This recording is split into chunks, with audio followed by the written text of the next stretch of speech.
Story 1. The free meal that shouldn't exist the first time someone bought me dinner and didn't stick around to eat it. I figured it was a mistake. By the fifth time, I knew it wasn't. And by the time he said my last name through the drive-through speaker, I realized none of it had ever been random. I worked the late shift at a fast food place just off the highway. Midnight to 4 a.m. most nights. It's not glamorous, but it covers rent, and I've always been more awake at night anyway. After 12, we're usually running on a skeleton crew. Some nights, it's just me up front, bouncing between the register and the drive-through window, while the grill guy half dozes in the back. Around 2 in the morning, the world gets strangely quiet. The dining room's closed, so it's just the drive-through. The overhead lights buzz softly, security cameras blink red in the corners, and the parking lot sits empty except for the occasional semi rolling through. It feels safe in the sterile kind of way bright lights, glass windows, corporate logos everywhere. But it's also isolating. You can see everything outside, yet no one's really there. The first time it happened, a car pulled up to the speaker a little after 1. Male voice, calm, ordered a large, double burger meal with a Coke. Nothing unusual. When he got to the first window, he rolled his window down just enough to pass his card through the gap. The rest of the glass was tinted so dark I couldn't see his face. I handed the card back, gave him the receipt, and told him to pull forward to the second window. He didn't. He just drove off. At first, I thought maybe he misunderstood, so I leaned out the window expecting him to stop ahead. But he kept going, turned out of the lot, and disappeared onto the highway. I stood there holding his bag for a good 30 seconds, waiting for him to circle back. People forget things sometimes, but he never did. The meal was paid for. It was made. Company policy says we toss unclaimed orders after a while, but it felt wasteful. So, after my shift, I ate it in the break room. It was strange, sure, but not enough to stick with me. At least not yet. Coincidence becomes pattern. A week later, it happened again. Same time of night, a little after 1. Same calm male voice through the speaker. Same order large double burger meal with a Coke. I didn't recognize the voice at first, but something about the phrasing felt familiar. It wasn't until you reached the first window and cracked the glass the exact same way that I felt that quiet jolt of recognition. Just enough room to slide the card through, nothing more. The tint was too dark to see inside. I tried angling my head slightly, pretending to check the reader, while actually trying to catch a glimpse of him. I saw nothing but my own reflection in the glass and the fluorescent lights overhead. He paid. I handed back the card, told him to pull forward, and again he drove off. No hesitation, no pause like he was confused. Just a smooth roll past the second window and out toward the highway. I remember standing there longer that time. Not confused exactly, more curious. 2 identical situations a week apart. Same meal. Same behavior. It was specific enough to feel intentional, but harmless enough that I shrugged it off. People do weird things at night. Maybe he got anxious and changed his mind. Maybe it was some kind of late-night ritual. Maybe he was buying food for someone and something kept coming up. I ran through explanations like that while I set the bag aside. A few days later, they happened again. This time, I knew before I saw the car.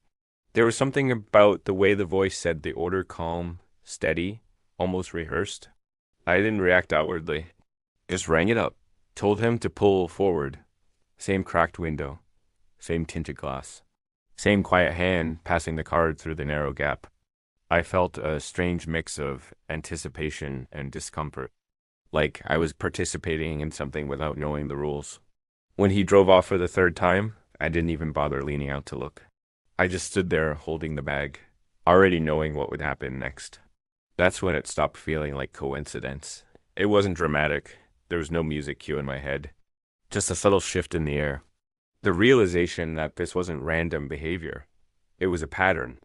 And the weirdest part, by the 4th time, I found myself checking the clock around 1 a.m., wondering if he was going to show up again. The name over the speaker, it was close to 2 in the morning when I heard his voice again. By then, I didn't even need to see the car. The second he started ordering, I knew. Same tone, same steady pace, same exact meal. I remember feeling something almost like relief. The routine was intact. I rang it up automatically. When he pulled to the first window, he didn't reach out with a card right away. The window stayed up for a second longer than usual. I waited, expecting the glass to crack open like it always did. Instead, he spoke through the barely lowered gap. I hope you've been enjoying those meals, Mr. Hurley. For a second, I didn't process what he'd said. Then my stomach dropped. Hurley is my last name. It's not on my name tag. It's not printed on receipts. It's not posted anywhere customers can see. There is no reason, none, that someone ordering at 2 in the morning should know it. I didn't respond right away. I just stared at the tinted glass like maybe I'd suddenly be able to see through it. What? I finally said, leaning closer to the window. How do you know my name? There was a pause, not long. Just enough to feel deliberate. I appreciated the consistency, he added calmly. I felt heat rising in my face. My mind scrambled for something logical. Maybe he knew someone who worked here.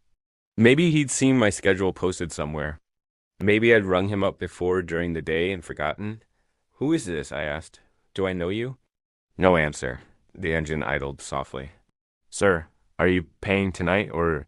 Before I could finish, the car rolled forward. He didn't hand me a card. He didn't pay. He just drove past the second window and disappeared into the empty lot, taillights shrinking until they blended into the dark. I stood there frozen, the headset still pressed to my ear. The cameras above me blinked their steady red lights. The parking lot lights buzzed the way they always did. Everything looked exactly the same. But something had shifted. This wasn't a weird customer anymore. It wasn't free food. He knew who I was, and the worst part was I had no idea how. The countdown, when I got home that morning, I tried to convince myself I was overreacting. It was close to 4:30. The neighborhood was quiet, the sky just starting to lighten at the edges. I remember telling myself that if someone really meant harm, they wouldn't announce it over a drive-through speaker. Then I saw the envelope on the doorstep. It was plain. No stamp, no name. Just folded once and tucked against the door like it had been slid there quietly. Inside was a single sheet of paper. I know what you did. 3 days. That was it. No signature. No explanation. I stood there reading it over and over, waiting for the meaning to surface. I haven't done anything. I don't owe anyone money. I don't have secrets. I work nights and go home. That's my life. I didn't sleep. Every sound outside felt intentional. A car door shutting 2 houses down made my heart jump. A dog barking felt directed at me. By the time my next shift came around, I was exhausted and wired at the same time. He showed up again just after 1. Same order. This time, my hands were shaking when I keyed it in. When he reached the first window, the glass lowered a little more than usual. Still tinted.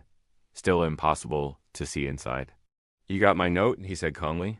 My mouth went dry. What do you want? I'm going to give you an address, he continued, ignoring the question. You have 2 days to deliver $10,000. Cash. I almost laughed. Not because it was funny. Because it was absurd. I don't have that kind of money, I said. You're insane. There was no anger in his voice, no raised tone. 2 days, he repeated. Then he drove off again. No payment. No hesitation. I didn't call the police that night. I should have. Instead, I tried to pretend it would burn itself out. 3 days later, I was on my couch, lights on, TV playing just for noise, when something slammed into the front window. Glass shattered across the floor. I hit the ground before I even understood what happened. By the time I looked outside, whoever threw the rock was gone. The police came. I told them everything. They took notes, nodded a lot, and said, without footage or a plate number, there wasn't much they could do. They'd increase patrols. That was 3 nights ago. I'm still working my shift. Still watching the clock around 1 a.m. Still waiting to see if his headlights turn into the lot again. Story 2. One last ride. I'm almost certain that if I had followed their directions that night, I wouldn't be here talking about it. That sounds dramatic, I know. I've replayed it in my head enough times to recognize how it sounds. But every time I go back to that moment, the turn signal blinking, my foot hovering over the brake, I feel the same cold certainty. If I had turned where they told me to, something bad would have happened. Maybe not immediately, maybe not obviously. But I wouldn't have just driven home like I did. At the time, I was driving for Uber on weekend nights. It wasn't a career move. I'd graduated about 8 months earlier with a communications degree that hadn't exactly opened doors for me. I was living at home, saving what I could, telling myself it was temporary. Driving gave me cash and something to do besides overthink my future. Friday and the Saturday nights were the best. Surge pricing kicked in around 9, and by midnight the requests stacked up fast, mostly drunk college kids needing rides home. Loud, harmless, predictable. That Saturday it was pushing 1:30 in the morning when I decided I was done. I'd already been out for 5 hours. My eyes were heavy, and I had that foggy, wired feeling you get when you're too tired but still running on caffeine and momentum. I was about to turn off the app when one more request popped up. The fare was high, really high. Downtown pickup, which was normal, but the drop off was way out past the suburbs, almost rural. I hesitated for a second, then I accepted it. The girl I picked up was completely normal, quiet, polite, a little drunk but not messy. The drive took about 40 minutes. Streetlights thinned out the farther we went. Houses got farther apart. By the time I dropped her off, it was after 2. And then I was alone, 40 minutes from town. No traffic. No lights except my headlights cutting through empty road. That's when I started heading back. The warning in the road about 10 minutes into the drive back, I saw hazard lights flashing ahead. At first, I thought it was a disabled vehicle. The road was narrow, 2 lanes with trees crowding the edges. No houses in sight. No street lights. Just darkness beyond the reach of my headlights. As I got closer, I realized the car wasn't pulled off to the side. It was sitting at an angle, partially blocking the lane. 2 people stood in front of it, waving their arms. I slowed down immediately. My first instinct was to keep going. I've heard enough stories to know better than to stop on an empty road at 2 in the morning. But they looked older, middle-aged, maybe late 40s. The woman was gesturing urgently, almost frantic. I stopped about 20 feet back and cracked my window a few inches. "Hey," I called out, "you okay?" The woman stepped closer, staying just outside the beam of my headlights. "The bridge up ahead collapsed," she said quickly. "Earlier today." We almost drove right off it. Her tone was urgent, but something about it felt rehearsed, like she'd said it before. "There's no sign or anything?" I asked. "It's too dark to see it," she replied. "If you keep going, you'll end up in the river." The man hadn't spoken yet. He just stood slightly behind her, watching me. "So what do I do?" I asked. "There's a dirt turnoff about half a mile back," the man said finally. His voice was calm, too calm compared to hers. "Cuts through the woods. Add some time, but it'll connect you back to the highway. Safer than risking the bridge." I glanced past them down the road. Nothing but darkness. I thanked them. Told them I appreciated the warning. Then I rolled the window up and drove forward. Not fast, not aggressively. Just steady. As I passed them, I caught a glimpse of the woman's face in my side mirror. She wasn't waving anymore. She was just watching. My heart was pounding, but not from panic. From something else. A quiet alarm. I don't know why I didn't turn around and take the dirt road like they said. It would have made sense. It would have been safer if they were telling the truth. But something about the way they stood there, positioned just enough to block the lane, made my stomach tighten. About a mile ahead, I saw the dirt turnoff they'd mentioned. I kept driving. The bridge that was fine a few minutes later. I saw the bridge. I slowed down automatically, half expecting to see flashing barricades or a gaping hole where asphalt should have been. My headlights swept across the guardrails, the reflective markers, the faded yellow lines. Everything looked normal. I eased forward even more, gripping the steering wheel tighter than I needed to. The river below was barely visible in the dark, just a black stretch of nothing under the structure. The bridge wasn't damaged. There were no cracks, no missing sections, no warning signs, no cones, no debris. I drove across it without even hitting a bump. By the time I reached the other side, my heart wasn't racing anymore. It was sinking. They lied? That realization didn't come with a dramatic spike of fear. It was quieter than that, colder. There was no collapsed bridge, no emergency, no reason for them to be standing in the road trying to redirect drivers. which meant the only real question was why. I checked my mirrors out of instinct, even though they were long gone behind me. The road stayed empty. My mind kept replaying the details. The way the woman spoke quickly, like she was trying to push me into acting fast. The way the man stood back, watching. The specific instruction about the dirt road, half a mile back. A narrow path cutting into the woods. If I had turned there, I would have been alone. No traffic, no streetlights, no houses nearby. I told myself maybe they were confused. Maybe they'd heard bad information. But that explanation didn't sit right. Because if they genuinely believed the bridge was out, they wouldn't have stayed positioned to block the road. They would have turned around themselves. Instead, they waited. And I couldn't stop thinking about what might have been waiting down that dirt road. Daylight mistake for a few days. I told myself to let it go. I made it home safely. Nothing happened. Whatever that couple was doing had nothing to do with me anymore. That should have been enough. But it wasn't. The whole thing stuck in my head in a way I couldn't shake. I kept thinking about how easily I could have turned. How normal it would have felt to follow their instructions. They weren't aggressive. They weren't threatening. They were just convincing enough. By Wednesday afternoon, curiosity won. It was broad daylight when I drove back out there. I told myself that was the responsible way to do it. If I was going to confirm that I hadn't imagined the weirdness of that night, I might as well do it safely. Sun up, full tank of gas, phone charged. The road looked completely different in the daytime. Less ominous. Just a quiet rural stretch with trees lining both sides and patches of open field beyond. I retraced the route slowly. The bridge was exactly how I remembered it. Solid, ordinary, almost boring. Then I continued back toward where I'd seen the turnoff. I almost missed it. In daylight, the dirt path was even narrower than I remembered. Just a thin break in the tree line, barely wide enough for a single car. No pavement, no gravel. Just compacted earth disappearing into dense woods, and there was something new. A sign. It was nailed to a tree right at the entrance of the path. A simple wooden board with 2 words painted in uneven white letters. Dead end. I stared at it for a long time. That sign hadn't been there before. I was sure of it. Even in the dark, I would have noticed something that obvious. There hadn't been anything marking the path that night. No warnings. No instructions, just the opening in the trees. I pulled over onto the shoulder and cut the engine. The silence out there felt heavier in the daytime than it had at night. No traffic, no wind, just the faint hum of insects. I told myself I was just going to take a quick look. Stay close to the road, no deep exploration. I stepped out of the car. The air smelled like damp leaves and dirt.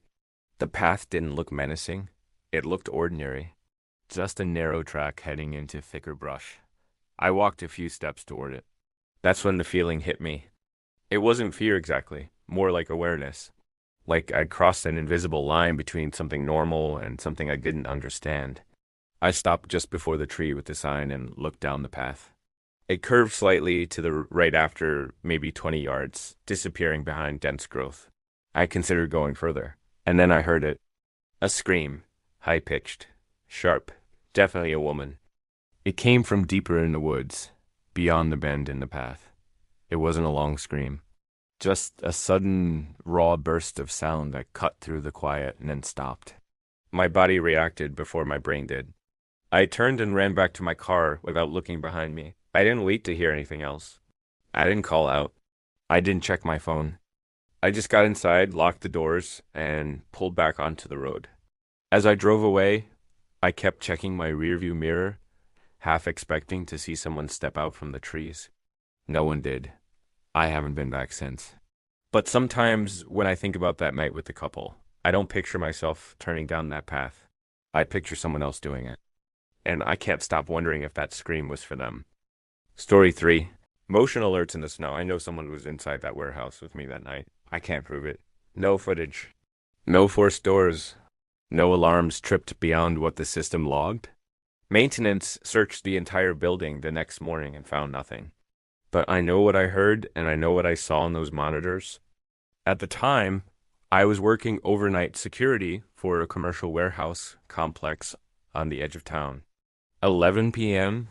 to 7 a.m., 5 nights a week. I was 26, needed steady money, and the job was simple enough. Walk the perimeter every hour, sit in a security office between patrols, monitor the camera feeds, call my supervisor if anything serious happened. Most nights were uneventful to the point of boredom. The warehouse stored bulk equipment and industrial supplies. Nothing flashy, no high-value tech, just rows and rows of shelving under dimmed overhead lights. After midnight, the entire complex felt disconnected from the rest of the world. No traffic, no nearby businesses open, just wind moving through the empty lots. The night it happened, it was snowing lightly. Not enough to stick heavily, just enough to coat the ground in a thin layer. My first patrol around midnight was normal. I walked the exterior fence line, checked the loading dock doors, confirmed everything was locked. My footprints were the only ones in the snow. Around 1:30, I was back in the office watching the camera grid when the first motion alert came in. Loading dock 3. That wasn't unusual. The system was sensitive. Snow drifting through the floodlights could trigger it. I pulled up the feed. The dock looked empty. Just concrete, closed bay doors, and flakes falling past the lights. 10 minutes later, the alert triggered again. Same camera. I checked it again. Nothing. By 2 a.m., it had triggered 4 more times. No other cameras were activating. Just that one. At first, I blamed the weather. Maybe the wind was stronger near that corner.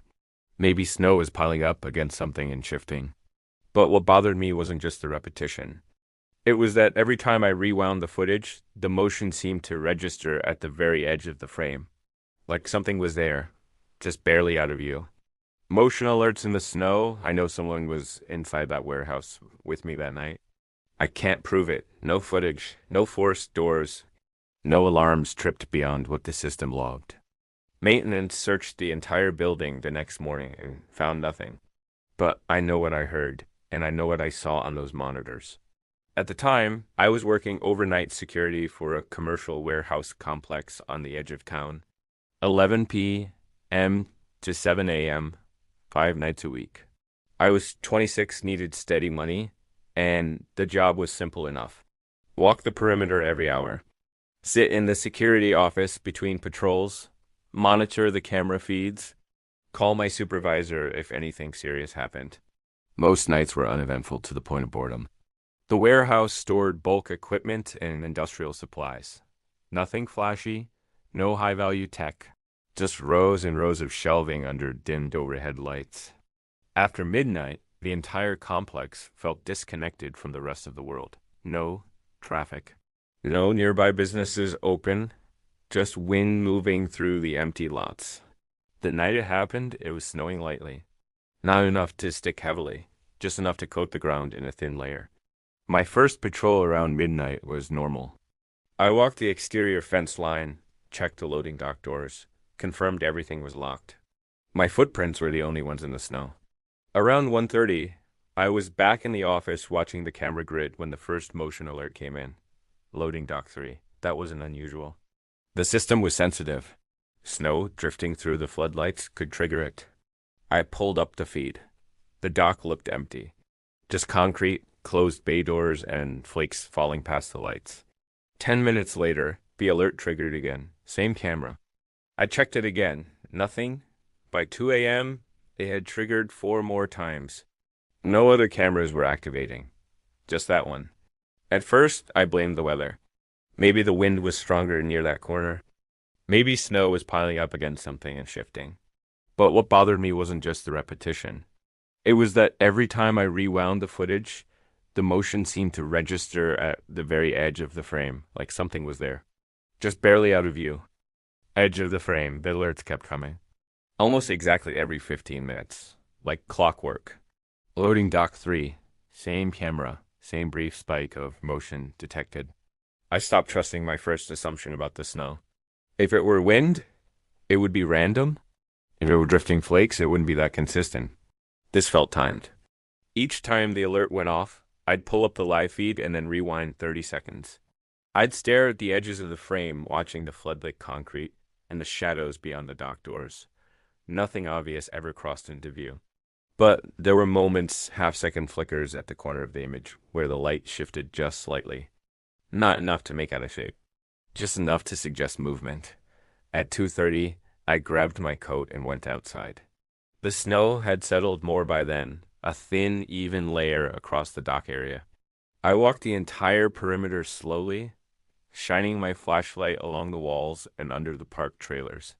Every dock door was shut and locked. The concrete was untouched. No footprints. None except my own from earlier. I stood there longer than I needed to, listening. The complex was completely still. Snow absorbed most sound, and the silence felt thick, almost padded. When I went back inside, I tried to shake it off. I told myself I was overanalyzing a glitchy system. About 20 minutes later, I heard it, a metallic scraping sound. Not outside, inside. It came from deeper in the warehouse, faint but distinct, like something heavy being dragged across concrete. I froze in my chair and looked up at the camera grid. All 6 interior feeds showed empty aisles, long rows of shelving under dim yellow lights. No movement. Then camera 6 flickered. The screen went black for maybe 3 seconds. Static, a brief distortion, and then the feed returned. But something was different. The angle had shifted, just slightly to the left, not dramatically. Not enough for someone casually glancing to notice. But I'd been staring at those feeds for months, and I knew that camera wasn't pointing the same direction anymore. Footsteps that stop when I stop at that point. I didn't really have a choice. A camera doesn't just adjust itself. I grabbed my flashlight and radio and stepped out of the office. The door clicked shut behind me louder than usual. The warehouse floor stretched out in front of me row after row of tall industrial shelving, each aisle running straight back like a corridor. During the day, forklifts buzzed through there and workers shouted over each other. At night, it felt cavernous. The overhead lights were dim to save power, casting everything in a dull yellow glow. Shadows pooled between the racks. My boots echoed off the concrete as I moved down the main aisle. "Security," I called out. My voice sounded smaller than I expected. "If anyone's in here, make yourself known." Nothing. I walked another 20 yards and turned into the aisle where camera 6 was mounted. That's when I heard it. Footsteps, not mine.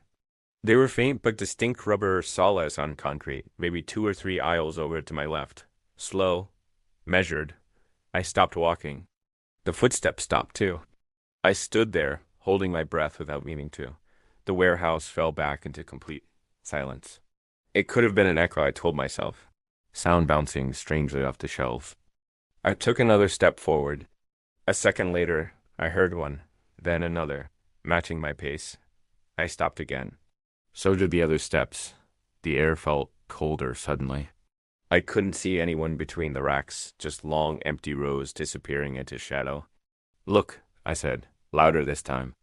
"If you're in here, this doesn't have to get complicated. Just come out." No response. I turned down the adjacent aisle and shone my flashlight all the way to the back wall. Nothing moved. No shifting shadows. No doors ajar. I did a full sweep of the interior. Checked every emergency exit, every office door, every loading bay from the inside. No one. When my shift ended at 7, I reported everything. The motion alerts, the scraping, the camera shift, the footsteps. Maintenance inspected the system that afternoon. They said the camera mount was slightly loose. Could have slipped on its own. There were no signs of forced entry, no missing inventory. On paper, nothing had happened. But here's the part that still bothers me. The interior cameras don't cover every angle. There are blind spots between certain shelving rows, areas where you can stand and not appear on any feed. I learned that during training. And that night, whoever was in there moved exactly like someone who knew that too. Story 4. The only one in the gym when the police arrived, the treadmill was still running. They walked past it like it was nothing, just another machine, humming in a quiet building. But I couldn't stop staring at it. The belt still moving. The faint smell of metal and rubber in the air. He was gone. I was 19 when this happened. It was my gap year before college, and I'd taken night shift at a 24-hour gym on the edge of town. It wasn't a bad job. Keycard entry only, mostly regulars. My responsibilities were simple. Check the cameras, wipe down equipment, make sure no one destroyed the place. The overnight shift ran from 8 p.m. to 6 a.m. After midnight, it usually went dead quiet. A couple dedicated lifters might come in, maybe someone getting off a late shift. But by 2 in the morning, it was often just me and the hum of fluorescent lights. That night was no different at first. I had finished my cleaning round and was sitting in the small office behind the front desk, scrolling on my phone while the camera feeds played on the monitor. There were 6 screens covering the floor, rows of machines, mirrors along every wall. Around 2, I noticed someone on one of the treadmills in the far corner. I didn't recognize him. That wasn't unusual on its own. New members sign up every week. But most people who worked out at that hour looked tired or focused. This guy looked locked in. He was running fast, faster than most people I'd seen at that time of night. And he didn't seem like he planned on stopping. Barefoot at 9 mph at first, I just assumed he was doing intervals. Some people sprint for a few minutes, slow down, then repeat. I've seen it plenty of times. But when I checked the treadmill display through the system monitor, I noticed something strange. 9 miles per hour. And it had been steady for almost 15 minutes. That's not impossible. There are definitely people who can hold that pace, but the longer I watched, the less normal it felt. He wasn't adjusting his stride. He wasn't wiping sweat from his face. He wasn't even looking down at the screen to check his stats. He was staring straight ahead, completely expressionless. I leaned closer to the monitor. That's when I noticed his feet. He wasn't wearing shoes. At first, I thought maybe the camera angle was off, but no, his feet were clearly bare against the moving belt. No socks, no shoes, just skin hitting rubber at full speed. We had a strict policy about footwear, mostly for safety. You don't run barefoot on commercial gym equipment. It's common sense. I told myself that was my in.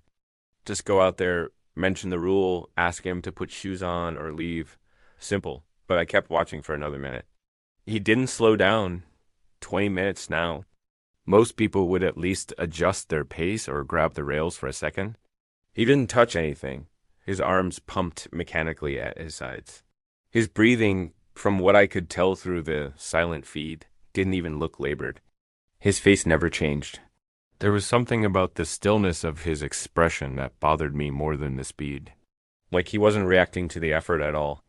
I stood up from the chair. It was probably nothing.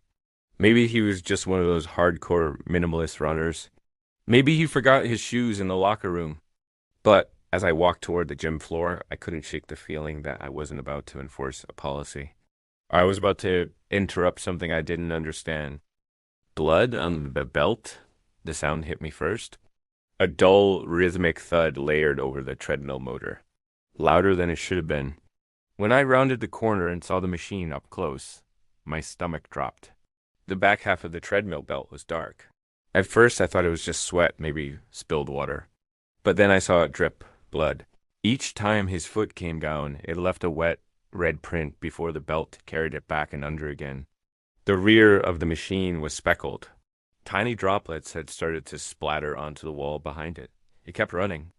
9 miles per hour, barefoot. His skin was torn open along the balls of his feet and heels. Raw, shredded. "Hey," I said, louder than I meant to. "You need to stop." No reaction. He didn't glance at me, didn't reach for the rails, didn't even blink that I could see. "Sir?" I tried again. "You're bleeding." That's when his mouth moved. Not enough to form a normal expression. Just parted slightly. "Are you there?" he said. His voice was low, hoarse, not strained, not out of breath. Just flat. I felt a chill crawl up my back. "I'm right here," I said, forcing steadiness into my voice. "You need to stop the treadmill." He didn't look at me. "Are you there?" he repeated. Same tone, same cadence. Like he hadn't heard me at all. The pool of blood at the end of the belt was growing. It was starting to collect on the floor beneath the machine. "Okay," I muttered, mostly to myself. "That's enough." I reached toward the stop button. He didn't swat my hand away, didn't flinch. He just kept running. "Are you there?" Something about the way he said it made my chest tighten. It wasn't a question directed at me. It felt unfocused. Like he was speaking to something else entirely. I stepped back. Every instinct in my body was telling me this wasn't just a medical situation. It felt wrong. I turned and walked quickly back toward the office, telling myself I was grabbing my phone to call for help. But really, I just needed a door between us. Hallway breach, I locked the office door the second I stepped inside. My hands were shaking as I reached for my phone. I told myself it was just adrenaline, that I was overreacting to someone clearly having some kind of breakdown. Before I dialed, I glanced at the camera monitor. He wasn't on the treadmill anymore. The machine was still running, belt spinning with streaks of red across it. I flipped through the feeds. Main floor, free weights, stretching area. Locker room entrance, nothing. Then I clicked to the employee hallway camera. And my stomach dropped. He was standing there, 6 feet from the office door. I don't know how he got into that hallway. It required a staff keycard to access. There was no other entrance. He wasn't moving, just standing there, barefoot, blood trailing faintly behind him, staring directly into the camera mounted above the door. "Are you there?" he said. This time, I heard it through the thin office walls, not just the feed. The doorknob rattled violently. I jumped back as it twisted again and again. He started screaming, not words, just raw sound, deep and distorted. It didn't sound like someone in pain. It sounded furious or desperate. I finally hit call and told the dispatcher everything at once. Location, description, the blood, the door shaking. They said officers were 5 minutes out. The screaming went on for what felt like an hour, but it couldn't have been more than 2 or 3 minutes. Then it stopped, just like that. The doorknob went still. Silence filled the hallway. I stayed in the corner of the office, phone pressed to my ear, staring at the camera screen. The hallway was empty. No movement, no figure. Just a faint smear on the floor where he'd been standing. When the police arrived, they searched the entire building. He was gone. The treadmill was still running. The treadmill was still moving. The officers shut the treadmill off. That's what I remember most clearly. One of them stepped up to the console and pressed the stop button like it was any other routine call. The belt slowed gradually, carrying the smeared red streaks back under before settling into stillness. They asked me to walk them through everything. We checked the hallway together. The faint smear I'd seen on camera was there, but it didn't lead anywhere. No bloody footprints down the corridor. No trail toward the exit. The emergency doors were still alarmed and sealed. The front entrance log showed no keycard activity besides mine and his initial entry. They searched the locker rooms, the bathrooms, even the ceiling access panels. Nothing. The treadmill was the only real evidence that anything had happened. Blood spattered on the rear casing. A dark stain on the rubber belt. A small pool on the floor beneath it.